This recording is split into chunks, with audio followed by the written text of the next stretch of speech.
Kamu bisa merasakan sesuatu seperti itu. Bagaimanapun juga, aku berasal dari suku laut. Witira tersenyum tipis dan menjawab, tetapi kemudian dia tampak emosional. Namun, Chale tidak sempat memperhatikannya. Dia menuju ke anak-anak serigala yang tampaknya tidak bisa turun dari kereta. Maes, Tuan Muda Nim, serigala tertua, Maes, kaku setelah melihat sisa-sisa desa di depannya. Chale cukup yakin bahwa mereka saat ini sedang memikirkan kampung halaman mereka. Tahukah kamu mengapa aku membawa kalian semua ke sini? Maes tidak dapat menjawab pertanyaan Chale. Chale tidak memberitahu dia mengapa dia membawa mereka semua ke sini. Itu adalah kelompok kecil sehingga bahkan wakil kepala pelayan Hans dan Backrocks tidak ada di sini, tetapi mereka diikut-sertakan. Maes menatap Chale dengan ragu. Tuan muda yang Locke suruh mereka layani dengan santai mulai berbicara sambil menyilangkan tangan. Banyak uang akan jatuh ke tanganku. Permisi. Pembicaraan mendadak tentang uang membingungkan Maes dan anak-anak serigala. Chale terus berbicara tanpa peduli. Menara ajaib dan Ratu Rimba. Dia akan mendapatkan banyak uang setelah dua interaksi ini. Dia juga akan membawa hak atas rute laut yang damai ke wilayahnya. Dan saya berencana menggunakan sebagian uang itu untuk membangun kembali desa ini. Istilah desa menarik perhatian anak-anak. Saya juga berencana membangun villa di sini agar kalian semua, saya, dan anggota kelompok lainnya bisa bermain bersama. Kudengar hutan kegelapan itu berbahaya. Apakah kamu serius? Chale menanyai Maes dan melihat sekeliling. On dan Hong turun dari kereta dan naga hitam mungkin terbang di suatu tempat. Saudara-saudara Paus mendekati sebuah sumur yang tertutup abu. Apakah mereka akan lebih kuat dari kalian semua saat kalian dewasa? Pertanyaan terus terang itu sampai ke telinga anak-anak serigala. Aku berjanji pada Locke bahwa aku akan menjaga kalian semua dengan baik. Itu artinya aku juga harus menyediakan tempat bagi kalian untuk hidup seperti para serigala. Saat senyum yang seolah berkata bahwa hal itu tidak sulit untuk dicapai muncul di wajah Chale, angin dingin melewati mereka. Begitu sebagian abu hitam terbang bersama angin, suara Chale sekali lagi mengisi kekosongan. Aku akan menciptakan tempat itu untukmu. Aku akan membantumu tumbuh dan berkembang menjadi Wolves yang hebat sebelum Locke kembali. Chale memandang ke arah Maes dan anak-anak serigala lalu mulai mengerutkan kening. Tidak ada jawaban, ya. Chale tidak puas dengan jawaban anak-anak itu dan mulai berjalan pergi. Maes melihat ke arah Chale, yang sedang berjalan ke arah tembok sebelum berbalik. Semua adik-adiknya sedang menatapnya. Maes mulai berbicara, mari kita semua tumbuh kuat. Maes kemudian melihat ke sekeliling desa. Ia berpikir tentang bagaimana desa hitam ini suatu hari nanti akan menjadi tempat yang hangat seperti kampung halamannya dalam benaknya. Maes dapat merasakan bahwa saudara-saudaranya merasakan hal yang sama, meskipun mereka tidak mengatakan apapun. Mereka semua serigala. Chale tidak tahu tentang tekad para serigala saat ia mengetuk tembok batu. Cukup tebal. Chale menoleh untuk melihat satu-satunya gerbang di dinding. Gerbang batu ini adalah satu-satunya titik akses ke hutan kegelapan. Tentu saja, Choi Han tidak menggunakan gerbang ini saat pertama kali tiba di desa Haris. Dia melompati tembok setinggi sekitar 10 meter untuk masuk. Apakah hutan kegelapan melewati tembok ini? Benar. Chale mengintip ke arah Witira, yang telah mendekatinya. Rambut biru dan pupil matanya diwarnai coklat karena sihir, dan wajahnya juga secara ajaib berubah menjadi wajah biasa. Namun, suaranya masih sama indahnya. Aku tidak bisa melihat melewati tembok itu, tapi tembok itu pasti cukup unik mengingat itu adalah salah satu daerah terlarang, kan? Aku penasaran apakah tembok itu kuat. Witira tersenyum sambil menekan pelan jari telunjuknya ke dinding. Namun, jari itu justru menusuk tepat ke dinding. Haha, Witira mulai tertawa canggung. Paus benar-benar ras yang menakutkan. Chale pura-pura tidak melihat dan berbalik. Kedua saudara berambut panjang ini masih belum terbiasa mengendalikan kekuatan mereka di darat. Chale segera mengganti topik pembicaraan. Itu mirip. Apa itu? Melewati tembok. Kamu bilang itu mungkin terlihat unik.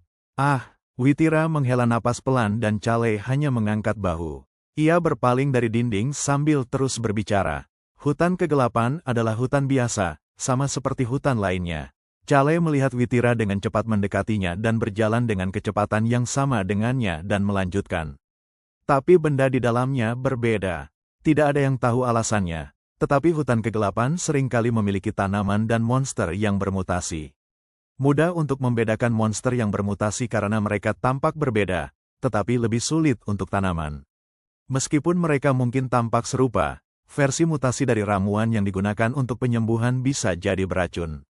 Dan ada juga monster yang umumnya ditemukan di benua timur juga. Itulah sebabnya tempat itu menjadi salah satu daerah terlarang.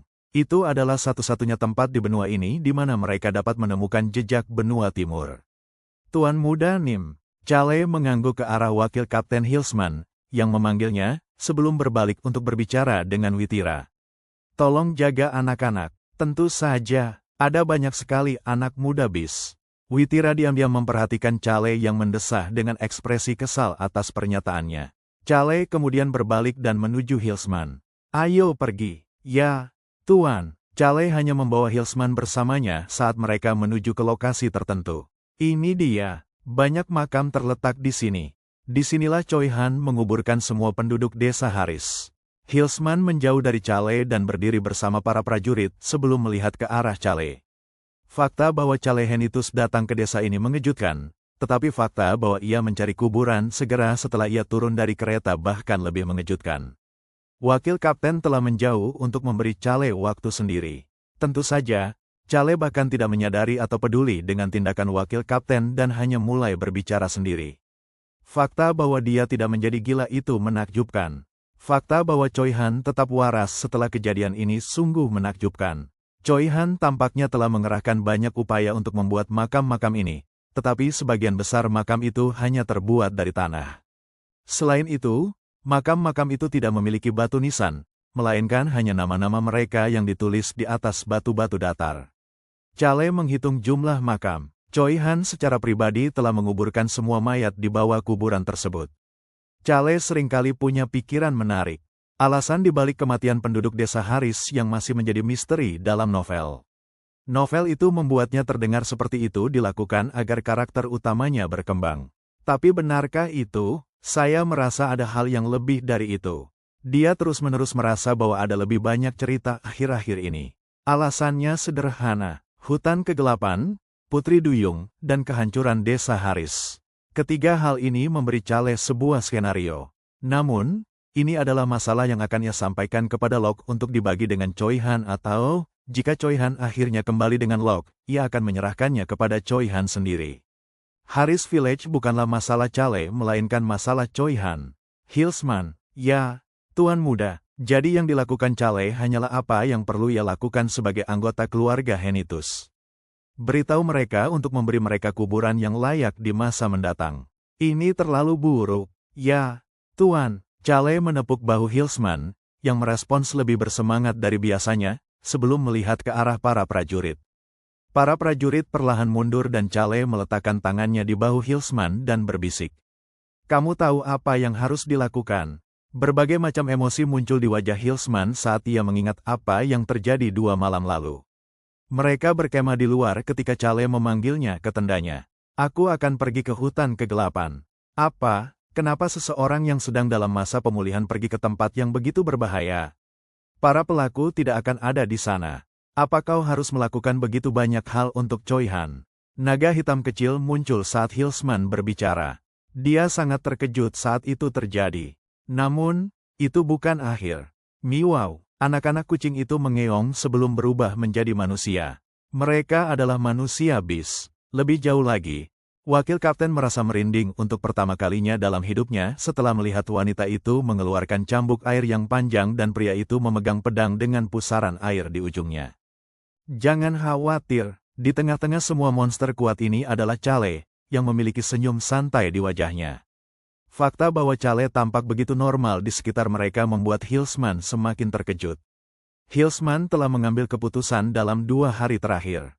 Meskipun ia adalah seseorang yang hanya bercita-cita menjadi kapten, ia tetap bukan orang bodoh. Ya, aku mengerti, Tuan Muda. Bagus. Calais berbalik tanpa menanggapi Hilsman. Hilsman mengikuti tepat di belakang Calais, yang terus berbicara. Aku percaya padamu. Hal itu membuat Hilsman mengepalkan tangannya. Ia mengira sudah cukup jika ia bisa mencapai posisi kapten di Brigade Satria Henitus. Namun, mentalitasnya telah berubah dalam 2 hari terakhir. Ia berbagi pemikirannya dengan Chale. Tuan Muda Nim, aku akan menjadi lebih kuat. Lakukan apapun yang kamu inginkan. Chale menjawab dengan acuh tak acuh, hanya merasa lega karena kedengarannya Hillsman akan mengatasi sakit kepalanya. Itulah sebabnya tidak ada penjaga di tempat Chale berdiri di tengah malam. Wakil kapten telah mengubah area patroli. Chale menyentuh tas ajaibnya sambil berdiri di depan tembok batu dan mulai berbicara. Ada 2 rawa di hutan kegelapan. Hutan besar ini hanya memiliki 2 rawa. Chale dengan santai melanjutkan bicaranya setelah bertatapan mata dengan Paseton. Yang satu adalah tempat tinggal monster dan yang satu lagi adalah tempat tidak ada yang bisa hidup. Dia lalu bertanya pada Paseton. Paseton, kau bilang racun Putri Duyung itu sepertinya semakin kuat. Jadi menurutmu yang mana yang akan menjadi racunnya? Paseton menjawab dengan gugup. Menurutku, di sanalah tidak ada yang bisa hidup. Benar, ada kemungkinan besar itu yang akan terjadi. Itulah sebabnya kami akan menuju ke sana terlebih dahulu. Mereka bisa menuju ke tempat yang ada monsternya jika yang pertama tidak benar. Itu sebenarnya lebih mudah dari segi lokasi juga. Pada saat itu, Witira yang berdiri diam di sana, menatap Chale dengan khawatir. Ia kemudian ragu sejenak sebelum akhirnya mengajukan pertanyaan. Bukankah itu akan berbahaya bagi anak-anak? On dan Hong tergantung di sisi Chale. Tuan Muda Chale, Anda mengatakan bahwa hutan kegelapan itu berbahaya. Dan jika itu adalah rawa yang tidak dapat ditinggali makhluk hidup, sudah pasti ada racun di mana-mana atau rawa itu sendiri yang berbahaya. Witira merasakan sesuatu yang aneh saat ia melanjutkan bicaranya. Anak kucing perak suku kucing, On, bergoyang-goyang dengan gembira. Tempat berbahaya seperti itu adalah spesialisasi kami. Namun yang lebih penting, dia berkata kami tidak akan terluka. Suku kucing itu berhati-hati dan berbakat dalam pencarian. Witira mendongak ke arah Chale karena respons On tidak seperti yang diharapkannya. Matanya kemudian terbelalak. Itu karena Chale menyeringai dan anak suku kucing lainnya, si kucing merah, juga tersenyum. Senyum mereka berdua tampak jahat.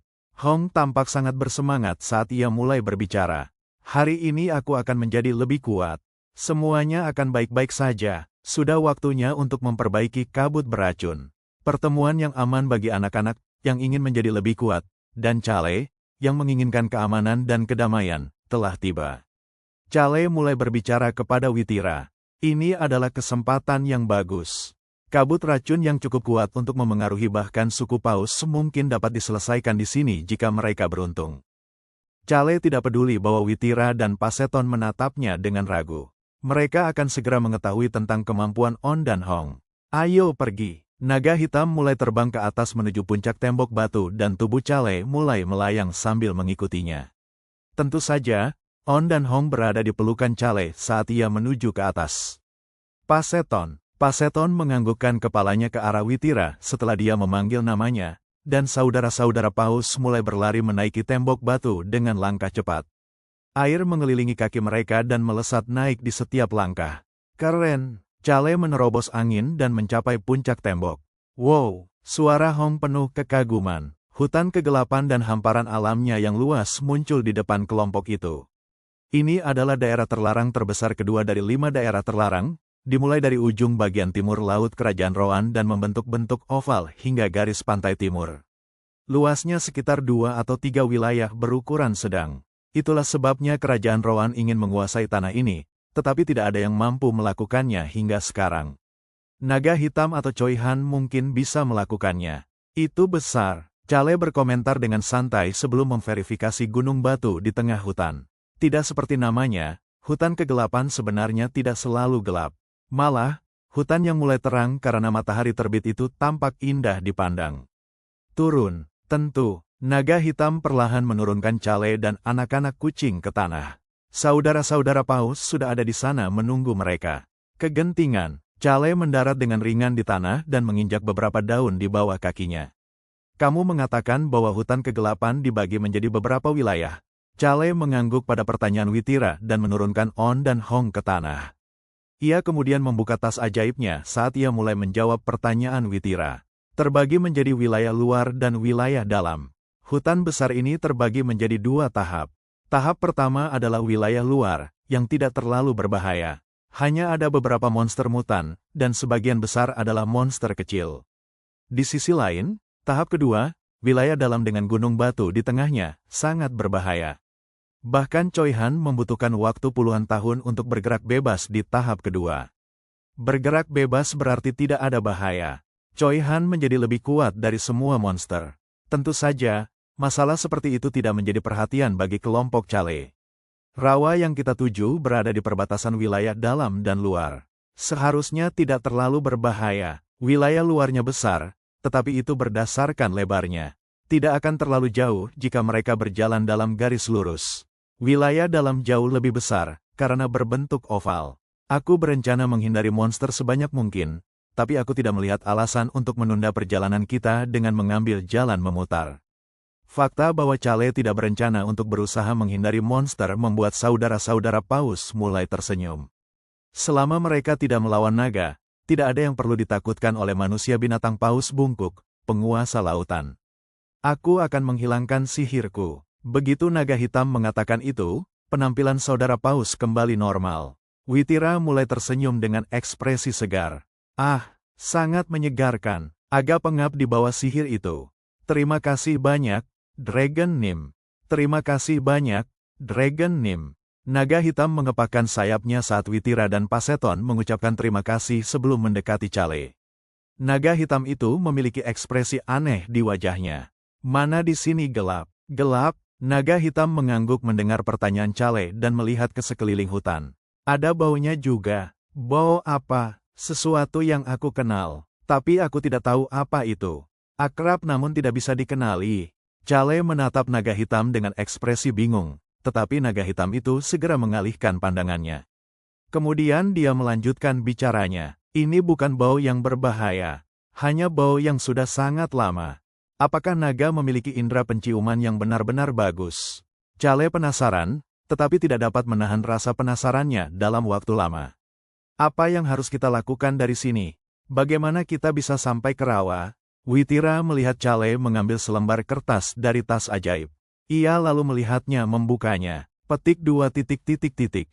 Sebuah peta, itu memang peta, tetapi peta itu cukup buruk.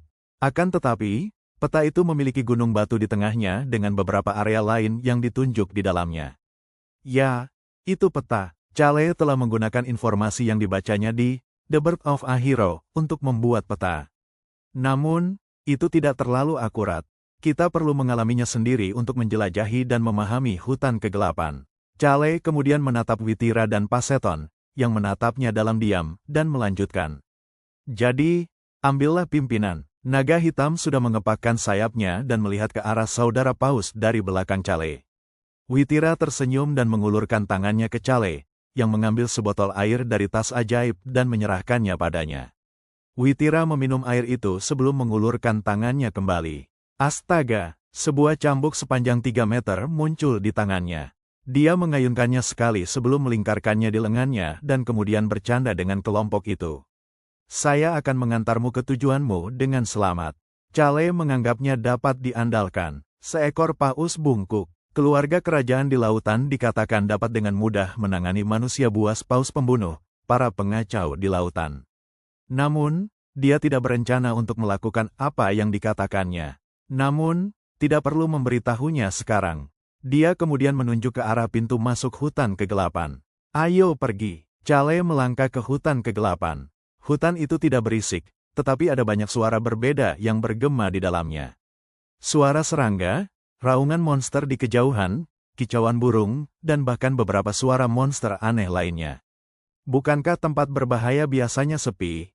Paseton memotong semak-semak dengan pedangnya saat dia bertanya pada Chale. Itu hanya terjadi jika hanya ada satu penguasa di suatu wilayah. Hutan kegelapan tidak memiliki penguasa. Yang ada hanyalah hubungan makan atau dimakan. Hati-hati dengan sepatumu. Pastikan kulitmu tidak terlihat. Mengerti? Paseton menunduk melihat kain tambahan di antara celana dan sepatunya lalu kembali menatap Chale. Tas ajaib Chale benar-benar tas ajaib. Tas itu berisi berbagai macam barang, dan semuanya adalah barang-barang yang diperlukan untuk perjalanan mereka. Kamu harus berhati-hati dengan pergelangan kakimu di sini. Serangga-serangga itu juga berbahaya. Kamu bisa keracunan jika digigit. Paseton mengingat apa yang telah diceritakan Chale kepada mereka dan bertanya-tanya bagaimana Chale mengetahui semua ini. Namun, ia tidak dapat dengan mudah menanyakannya karena Chale masih sangat sibuk. Lihat ke depan. Ah, ya, Tuan. Suara Chale yang tegas membuat Paseton segera berbalik ke depan dan mengikuti di belakang adiknya Witira untuk membersihkan jalan mereka. Saat ini mereka sedang melewati semak-semak pendek yang tingginya mencapai pinggang mereka. Chale dengan marah mencatat informasi baru ke dalam petanya. Itu mungkin tak berguna. Chale bertanya-tanya apakah benar-benar ada alasan baginya untuk membuat peta hutan kegelapan. Bukannya ia berencana untuk menaklukkan hutan kegelapan. Namun, ia punya firasat bahwa akan ada cara baginya untuk menjualnya di masa mendatang. Gaya Chale adalah melakukan segala sesuatunya dengan benar, sehingga dapat digunakan di masa mendatang untuk menghasilkan uang di masa mendatang jika memungkinkan. Kita hampir melewati daerah semak belukar ini. Berikutnya adalah area monster kecil. Witira mengangguk mendengar pernyataan Chale dan dengan santai mengibaskan cambuknya. Sejujurnya, kelompok ini sangat kuat sehingga Chale tidak perlu merasa gugup. Mungkin itu sebabnya, tetapi Witira tetap tenang setelah mereka melewati area semak-semak dan tiba di area monster kecil. Retakan, sebuah dahan patah di bawah kakinya. Pada saat itu, mari kita lanjutkan dengan tenang. Chale berkomentar sementara dua suara sesuatu yang bergerak di udara tiba-tiba muncul. Paat, astaga, Witira melambaikan tangannya pelan, tampak beberapa anak panah beracun di sela-sela jarinya. Chale dapat melihat Witira berbalik dan tersenyum padanya. Aku akan mengurus mereka dengan tenang. Beberapa monster mulai menampakkan diri dari balik pepohonan. Witira menatap mereka dengan ekspresi kosong. Apakah mereka goblin yang bermutasi? Kiik, kirik, kirik. Mereka tampak lebih besar dari goblin pada umumnya dan wajah mereka juga tampak sedikit berbeda. Selain itu, kulit mereka berwarna ungu dan merah. Tidak, mereka bukan goblin. Witira menoleh ke arah tangan yang diletakkan di bahunya. Chale berdiri di samping Witira dan melihat ke arah monster yang mendekati mereka. Tuan muda, berbahaya di depan. Mereka adalah Honta, sejenis monster dari benua timur. Ah, hutan kegelapan dihuni monster dari benua timur. Chale adalah orang pertama yang bertemu dengan mereka. Mereka mirip goblin, tapi lebih bodoh dan cenderung lebih kejam dan kasar. Tidak heran mereka tampak begitu asing. Witira menganggukkan kepalanya dan menjawab dengan tenang. Saya akan mengurus mereka. Tidak, aku akan melakukannya. Permisi, Witira menatap Chale dengan tatapan kosong hingga ia melihat On dan Hong melompati Chale dan mendarat di tanah. Keduanya membersihkan tubuh mereka dan bersiap untuk bertempur. Bahkan kita bisa melakukan sebanyak ini. Witira dapat melihat lebih dari 10 monster kecil ini sedang menuju ke arah mereka. Ia kemudian menoleh ke arah Chale dan melihat tubuhnya dikelilingi kabut. Pada saat yang sama, On mulai menghilang perlahan. Saya punya sesuatu untuk diuji. Chale perlu tahu seberapa kuat dirinya. Ini adalah waktu yang tepat untuk mengujinya. Dia memiliki naga hitam di sebelah kanan, Witira di sebelah kiri, dan Paseton di belakangnya. Bukankah ini tempat yang sempurna baginya untuk menjadi liar tanpa khawatir akan terluka? Mundur, Tuan Muda Chale. Selamatkan aku jika terlihat berbahaya. Bagaimana aku bisa terluka jika kalian semua ada di sini? Witira mundur selangkah setelah melihat tatapan mata Chale yang penuh percaya diri yang tampaknya menunjukkan kepercayaan penuh pada mereka bertiga. Dia maju dan berdiri bersama Paseton di belakang, siap untuk maju kapan saja. Pada saat itu, sebuah perisai terbentuk di sekeliling Witira dan Paseton. Naga hitam bergerak di depan saudara-saudara Paus dan mulai berbicara. Racunnya lebih kuat dari yang terlihat. Racun? Hal itu membuat Paseton menatap adiknya dengan bingung. Witira juga tidak tahu apa-apa, jadi dia hanya menggelengkan kepala dan melihat ke depan sebelum menghela napas kagum. Petik 2. Tidak buruk, On, Hong, dan Chale semuanya dikelilingi kabut. Selain itu, warna kabutnya aneh. Warnanya lebih mendekati merah daripada putih biasanya. Racun. Dia tampaknya mengerti arti kata itu. Kirik, kirik, kiri-irik, sangat berisik. Chale menciptakan hembusan angin di satu tangan dan kedua kakinya saat dikelilingi kabut. Chale bisa merasakan vitalitas jantung mulai mengalir deras di dadanya dan memberi perintah.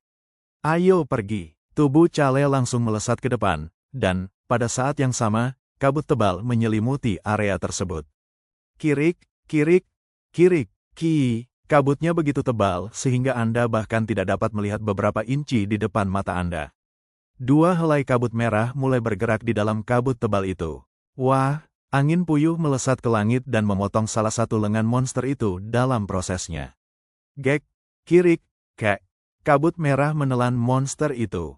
Cale kemudian melesat dari dekat tempat itu dan mengeluarkan perisainya. Perisai yang ukurannya hampir 2 kali lipat ukuran Cale itu berkeliaran di antara kabut merah. Lalu tiba-tiba perisai itu jatuh lurus ke tanah.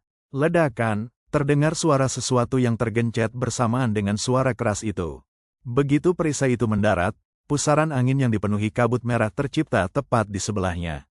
Dua monster yang terperangkap dalam pusaran angin itu memuntahkan darah saat mereka terlempar ke udara. Kek, kek, tubuh monster yang beracun itu mulai mengeluarkan darah dari setiap lubang. Paseton menatap adegan itu dengan tatapan kosong sebelum berkata tanpa berpikir. Kupikir kau bilang dia lemah? Dia lemah. Paseton mulai berpikir setelah mendengar jawaban penuh percaya diri sang naga hitam. Mereka mungkin kecil, tetapi jumlahnya lebih dari 10. Dan mereka adalah monster yang lebih kuat dari goblin. Dia menoleh ke arah adiknya, yang menjawab dengan santai sambil tersenyum cerah. Sepertinya ini akan segera berakhir. Ledakan. Suara keras lainnya terdengar saat kabut perlahan mulai menghilang. Kabut telah berakhir seperti yang dikatakannya. Paseton sekarang bisa melihat Cale. Mereka pasti lemah karena kita baru saja mendekati pintu masuk. Cale berbicara dengan percaya diri sambil berdiri di atas simbolnya, perisai perak. Di bawah perisai itu ada dua monster yang sudah tidak bisa dikenali lagi. Miau, kabut menghilang dan anak kucing perak On muncul kembali. Racunnya tampaknya lemah. Kucing merah Hong muncul kembali sambil menggoyang-goyangkan ekornya. Tanah tempat Hong berada kini benar-benar hitam. Hong menggunakan kaki belakangnya untuk menutupi tanah hitam itu dengan tanah lain. Itu adalah pemandangan yang damai, tetapi Paseton tidak dapat menahan diri untuk bertanya setelah melihat mayat monster yang mati karena racun, monster yang masih sekarat karena racun, dan monster yang mati karena dihancurkan oleh perisai Cale atau angin puyuh Cale. Tuan Muda Nim, Anda tidak terluka, kan? Tidak. Paseton bertanya dengan nada terkejut. Kamu terluka? Cale menunjuk punggung tangannya. Saya tergores. Paseton langsung terdiam. Witira menepuk bahu kakaknya sebelum mendekati Cale. Cale mengangkat perisainya dan menyimpannya. Karena itu adalah kekuatan kuno, dia bahkan tidak perlu menyeka darah dari perisai itu. Perisai itu akan benar-benar bersih saat dia memanggilnya lagi. Tuan Muda Cale, apakah Anda akan terus melawan monster-monster kecil? Mungkin. Cale membersihkan darah dari tangannya setelah memanggil kembali perisai dan pusaran anginnya. Saya tidak bisa memaksakan diri terlalu keras karena saya masih dalam tahap pemulihan. Witira tidak dapat menahan tawa melihat Cale yang percaya diri. Begitu juga On dan Hong, yang mendapatkan umpan balik dari naga hitam tentang pertempuran mereka. Cale kemudian mendesaknya, begitu juga yang lainnya, untuk terus maju. Ayo cepat, masih banyak hal yang harus mereka lalui. 2 hari kemudian, Cale menurunkan peta di tangannya dan melihat ke depannya saat ia berbicara kepada anggota kelompok lainnya. Kita sudah dekat sekarang, batas antara wilayah dalam dan luar. Tidak lama lagi mereka akan mencapai titik itu.